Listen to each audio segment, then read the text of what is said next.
Hi guys, welcome back to my channel. Kung bago ka lang sa channel ko, please hit the subscribe button, like this video, and share it with your friends too. For today's video, I'll be attending Godfrey Nicolay Murillo's send-off and press conference for his journey towards Mr. Fitness Supermodel World 2024 to be held in Vietnam.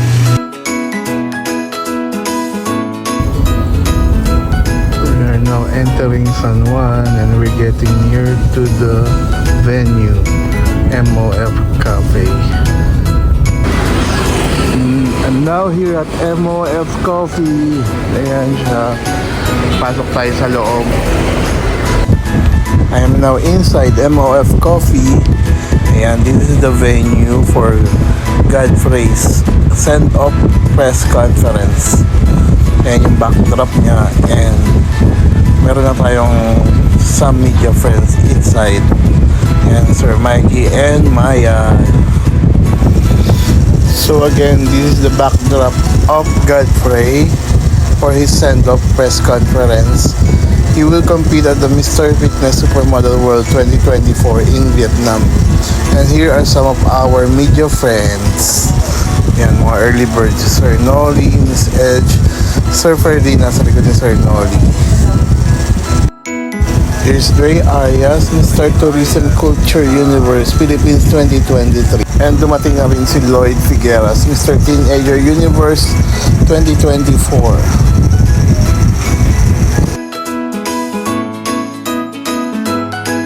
And ice cream break muna. Thank you Mof Coffee for this Mof Gelato. Sarap. So here's our food for tonight, courtesy of El Bottega. All day breakfast. Ang sasarap niyan. At inulit pa nga. Ha ha ha.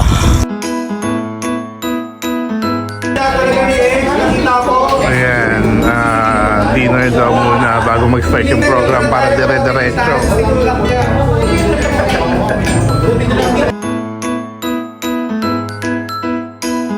Nandito na rin pala ang ating second runner-up for the 10th edition of Mr. sa Pilipinas, James Harley. Kain na rin kami. Si Maya. Si Latina, si James, si Roda. From Philippine Daily Inquirer. Next is Ethan Concepcion, Manila Standard. Edge Tenorio from Pageantology James is 101. hosting the event. Ferdy Abihon from Eventology. Jonas Yu of Philippine Pageants. We pray that you clear his head with all distractions so he may perform. And here I am. I am tasked to lead the opening prayer. Help him to understand that his co-candidates are not just his competitors that he has to beat, but as partners that will bring out the best in him. Please lift him up to push himself to the best. May he have the strength, endurance, and skills he needs to win and bring honor to our country. We surrender this competition to you, Lord, and we offer this all to the glory of your name. Amen. At this point of time, isa-isa namang i-acknowledge ang present na reigning kings from the 10th edition of Misters of Filipinas. Beginning with the second runner-up, Mr. James Harley Lahos.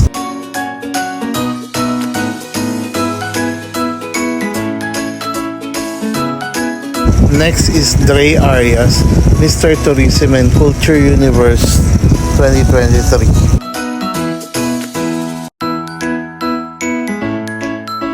And then we have Mr. Lloyd Figueras, Mr. Teenager Universe 2024.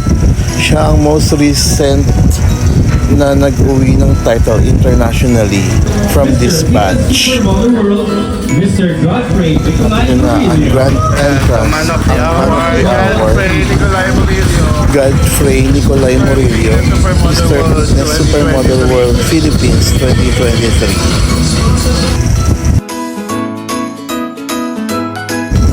So here again, our 10th edition, reigning kings of Misters of Filipinas, Dre Arias, Godfrey Nicolay Murillo, Lloyd Figueras, and James Harley Laos.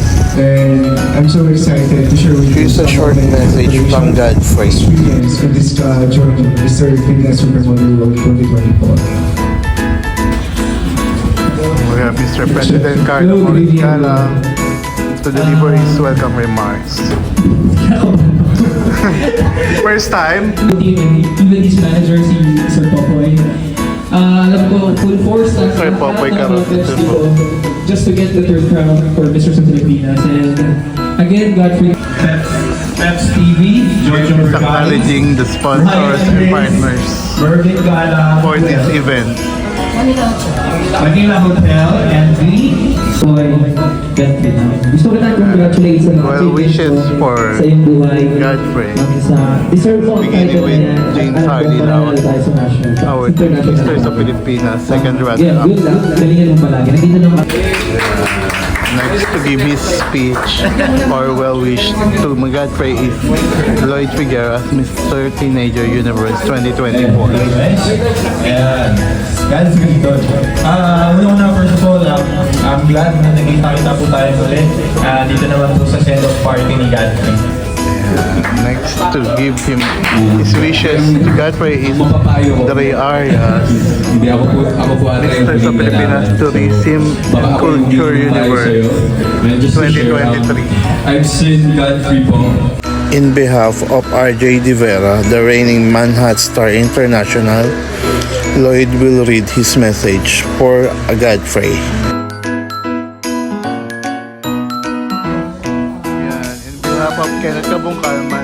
And in behalf of Kenneth Kabungkal naman, Jun Salud will read his message for Godfrey. Kenneth Kabungkal is the reigning man of the world Philippines 2023. Salud naman na mag-wish kay Godfrey. Matagal din ang preparation namin lang together. By the way, Jun Salud is the one in charge sa preparations ni Godfrey. Join for stuff. The winner for the movies. Start ng Q&A. At ito naman ang start ng question and answer or ng press Good conference. evening everyone. Una ko pong gusto sabihin is maraming salamat dahil nakapunta kayo ngayon dahil alam ko bawat sa inyo ay may mga dapat gawin, busy, pero I appreciate your effort guys. So dun po sa away na po ako, sa lahat ng sumuporta po, maraming salamat. It's a pleasure. Free way from the standard. Actually, kanina na-imagine ko na nagkasala si Sir June kung paano mo i-execute yung pasakot mo from the time of your arrival sa Vietnam, no? Na-imagine ko nga kanina, nakapang-Angus lantern ka. Pagkabana mo ng plano, ganun ka-creative yung mind ko kasi. And I know you will deliver pag-stepping pa lang sa Vietnam. So, for this international competition, ano yung pinaghandaan mo? And then ano yung categories na paglalabanan nyo? And then gano'n ka nag-prepare for the swimmer, kung may formal man in national costume? So, thank you po sa magandang katanungan. Sa akin naman po, syempre, in all criteria, kailangan na natin maganda. So, in all aspect, we are well prepared para po mapanalo natin ang Pilipinas International Stage. So, for me, ang mas binibigyan kong pansin is with my organization and my manager. Syempre po yung sa from the word itself, Mr. Fitness, kailangan tayo healthy, fit, and syempre, we have a healthier lifestyle. So, sa buong ano po namin talaga, sa buong preparation po namin, sa we're being fit, and syempre sa communication skills, and to my costume, pasarela, and my Q&A of course. National costume is Pride of Filipino. Talagang aabangan niyo po siya kasi parang pinoportray po nito yung yaman ng bansa natin.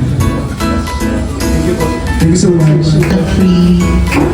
Sabi, according to the Mr. Fitness Supermodel World or It's youthful, dynamic, healthy, and modern. Out of these four characteristics, what defines Godfrey? Youthful, modern, healthy, and dynamic. I define myself being healthy. Because when I was 12 years old, I was so thin and underweight. That's why I always work out. I work out every day. I eat nutritious foods. Because my goal is to have a physical and have a good body. So I define myself to be healthy because I want to encourage everyone na kahit anong nangyari sa buhay nyo, kahit marami nagbubuli sa inyo. Kasi I worked with it before.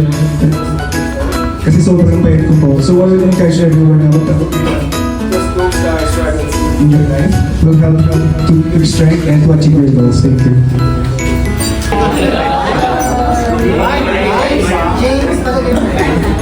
Sir Nolly, ask the question. Best of luck sa iyo. Okay, anyway, my question is, in line with the tagline, the official tagline of Mr. Pilipinas, how will you go into show to the people of Vietnam you're being masculine and at the same time a responsible listener? Fitness Supermodel World 2024. The tagline nila is all to shine. So everybody, all of us, have the authority or have the possibility to shine. So I encourage everyone don't to hesitate to try to pursue their dreams because lahat po tayo pwedeng mag-shine. Kahit anong problema pinagdadaanan natin o kahit yung struggles kinaharap natin, mapapanalo natin to basta mag-dedication tayo consistently sa ating goal o sa ating buhay. Maraming salamat. So, Godfrey, ano ba yung mga photos mo sa likod nito? Tenorio. In person, ang gwapo mo. Iba yung gwapo. Talagang, nahulog na ako tuloy. Kung tumitingin si Godfrey, and umati nga. Hindi, ang gwapo mo in fairness. Walang gulo sa photos. In person, ang gwapo. Anyway, ito yung question ng mga pageant media mostly, no, sa mga press conference, no. Of course, why should you be the next Mr. Fitness Supermodel World 2024? Wait daw natin. So Godfrey, Mr. Philippines, so why should you be the next Mr. Fitness Supermodel World 2024? All of the candidates are equal, but for me, I'm willingness. I have the willingness and I'm adaptive. I'm willing to adopt new skills, new learnings, and new friends because competition is not all about competition. It's all about brotherhood, making new friends, and of course, those learnings that you can or candidates you can use it to your real life or into your own life. Ang question ko lang Godfrey, siyempre it's still a pageant ng Mr. Fitness Supermodel World. Pero meron kasi nakalagay na fitness. So ano yung, aside from the usual pageant like costume, formal wear, swimwear, ano pa yung kasali na ibang category for you to be called Mr. Fitness Supermodel World? Sa mga criteria po nila, meron po silang pinapagawa activity and talents na kailangan din bigyan ng pansin dahil hindi naman po dapat na you are just physically fit or you are good in Q&A, but in all aspects po siguro. Sa Q&A, pasarela, talent, and all po. Thank you. Can I ask event coordination? Yes po, same event po. Tandem ba dapat sila? Tandem kayo or iba yung Okay po. iba? Categorize. Kaya sa Sir Hito again. Being expressed Philippines from the Philippines. And see you as a future artist. If that time comes, sa tingin mo ano yung kalalagyan mo sa show business, sa entertainment world, and then may mga dream role ka bilang artist. Sino yung gusto Either way po, I'm ready forward din. If there's some opportunity, I will take it. Pero ngayon po, pinag-iisipan pa rin po. So, kung may role naman po ako is, my dream role is to be a leading man sa isang drama po. Tapos siguro, makaka-partner ko is, kasi nung bata ako, parang dream ko, makita si Kathleen eh. Ayan. Kailin Alcantara. sorry, Kailin Alcantara. So, siguro siya yung gusto ko makapartner parang if merong opportunity.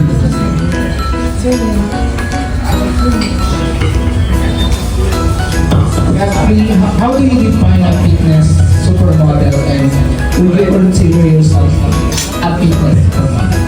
Define Mr. Fitness model as you can inspire other people, special to you. Kasi kung kayo mag-inspire, is kaya din makapag-inspire na ma-inspire mo sa maraming tao. So you can be a model for everyone. That's it. Thank you. Siguro consistency para sa akin. Kasi katulad ko na sinabi ko kanina, when I was 12 years old, sobrang pet ko po talaga eh. Talagang ang ngitin ko pa, and parang sinasabi ko ba, ang ngitin ko, parang ang pangit. So, yun ang talaga yung dedication ko dapat lagi nandun. Consistency, I work out every day, I eat nutritious food. That's why, hindi ko naman po siya sa perfect body ko, pero I'm looking forward to have it and to be better.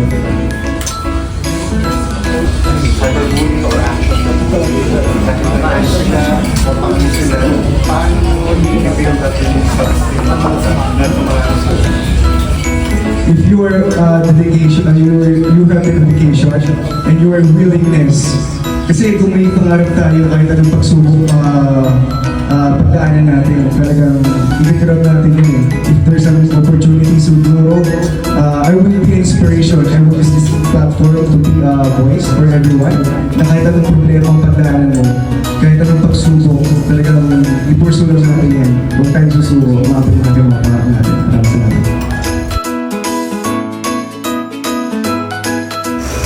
Ayun na nga, natapos na ang question and answer. At this point of time naman ay maririnig ulit natin si Godfrey for his thank you message. Godfrey's speech. So alam ko po bawat isa sa inyo, tulad sa mga kanila is marami tayong errors, marami tayong agenda, marami tayong work na dapat tapusin, pero nandito ko na ngayon bawat isa sa inyo. So your effort will be much appreciated. Gusto ko magpasalamat sa media friends natin, and of course marami akong gustong pasalamatan kaya may bawal po ako dito eh. Hindi mo kayo makalimutan. So, first of all, I would like to use the opportunity to thank all the people behind my back. First, Luminary Talent Management and sa aking minamahal na manager, Sir Kuya Boboy Galimatibo, and Kuya Ernie Rotas, Sir Joey, and sa Mr. sa Filipinos Organization and PEPS. Thank you so much po for this opportunity. To our President, Sir Carlo Morris Galang. Sir, thank you so much po. Maraming salamat po. Wala po kayo, wala rin po dito. And of course, Sir Aski, thank you. Thank you so much. Aski Pascual, Mervin Galang, Marian Galang, and Alfred Morales. Thank you so much po, Sir Alger. And James Saliri, thank you so much, sir. Of course, Sir Jun Salud, thank you so much po, sir. Thank you so much, Sir Jun. Siya po lang nag-ayos ng karamihan po sa mga promotion po and all. Talagang ina-assist niyo po talaga kami. Maraming salamat sa mga. For my official designer, Sir Ryan Chris, thank you so much. For my official photographer, Nicole Liu, and sa aking po Q&A, Mitch Patayhan, thank you so much. So, Jojo Bragais, thank you so much. Sa national costume ko po, may co-brother sa Mr. sa Pilipinas, si Mon Cayetano. Yes po, from Pangasinan po. Yes po, thank you so much. And Julius Pagaro for my swimmer. And of course, para sa aking talent, Chris Lauta. Thank you so much, guys. And once again, thank you so much sa pagpunta. Maraming salamat. Ayan, nag-ask ng introduction ng media from Godfrey. So, good day everyone. I'm Godfrey Nicolay Murillo from the home of the champion, Philippines! Ayan, photo op with the guest and Mr. sa Pilipinas 10th edition Reigning Kings.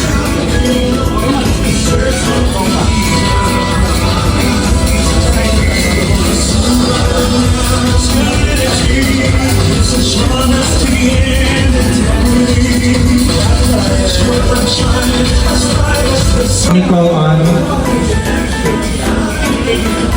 Once More Brand Event Production, Philippines Foundation Incorporated, President Carlo Morris Gala. Closing remarks from Carlo. Closing us off. Anyway, again, Godfrey, bring home the third crown and congratulations in advance and a special thanks din sa mga visitors sa Pilipinas na nag-attend ngayon for this end of press conference. Sa lahat ng e-difference natin na nandito ngayon, alam ko busy kayo kasi kaliwat kanan po ang mga pageants natin ngayon. We have the Universe Philippines, we have the Pilipinas and all. Pero thank you for coming. And again, itayo natin ang bandera ng Pilipinas. Panginang crown na ito ng Mr. sa Pilipinas for 11 years. And we're very excited to see Godfrey na pag bumalik siya dito, dala-dala niya na ang first ever crown ng Mr. Fitness Supermodel. Thank you so much. Thank you so much. Photo op of the Reigning Kings and the President of Prime Event Productions, Philippines Foundation Incorporated, Carlo Morris Galang.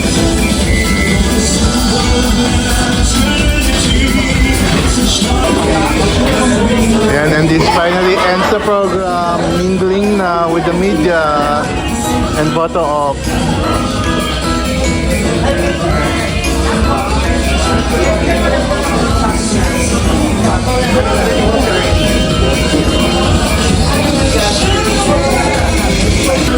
Ayan, hindi tayo makasingit. May one-on-one interview mga media kay Godfrey. Papapicture tayo sa kanya later. Waiting pa yung ibang media.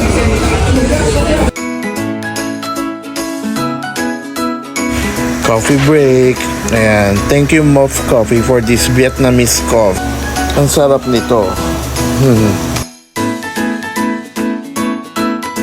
At syempre hindi tayo nagpatalo sa photo op. Ayan. Nagpa-picture din ako sa Reigning Kings. And lastly to Godfrey Nicolay Murillo.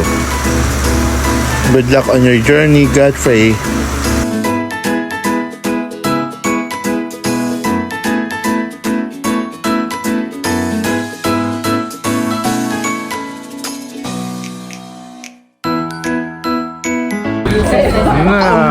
Kwentuhan na lang with the Oka sisters. Ayan. Some of fresh from Alaska.